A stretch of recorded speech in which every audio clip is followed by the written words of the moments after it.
প্রথম স্ত্রীকে মনে ভয় দেখানো হয়েছে যে তুমি যদি এই এখন না বলো, এটা না পড়ো, তাহলে তুমি আমার ঘর করতে পারবে না। দেখলাম কি তিনি তার প্রথম স্ত্রীকে শিখিয়ে দিয়েছেন, প্রথম স্ত্রী দেখে দেখে পড়ছে। 1 মিনিটের একটা বক্তব্য দিতে ভদ্রমহিলা 3 বার হোঁচট খেয়েছেন।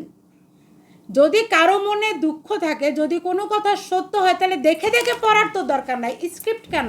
যখন মিথ্যাকে সত্য প্রমাণ করতে হয় তখনই স্ক্রিপ্টের প্রয়োজন আসে। তার মানে নাটক।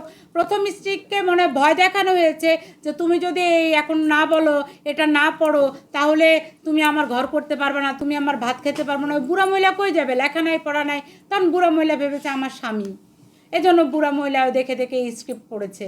তারপর আবার দেখেন, এমন এক লোককে দ্বিতীয় বউয়ের পিতা মানে তার দ্বিতীয় শ্বশুর বানিয়ে নিয়ে এসেছে শ্বশুর, জামাইয়ের থেকেও বয়সে ছোট। ওই শ্বশুরও দেখে দেখে পড়ছে। কেন ভাই? আপনি যদি সত্যিকার অর্থে আপনার মেয়েকে বিয়ে করিয়ে থাকেন, তাহলে আপনার দেখে দেখে স্ক্রিপ্ট পড়তে হবে কেন?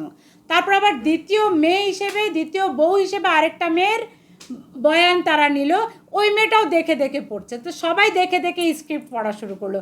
আর প্রথম বউ দ্বিতীয় বউ চিনবো কীভাবে ভাই? দোনোটারই তো মুখে নেকআপ পরানো, চিনার তো কোনো উপায় নাই।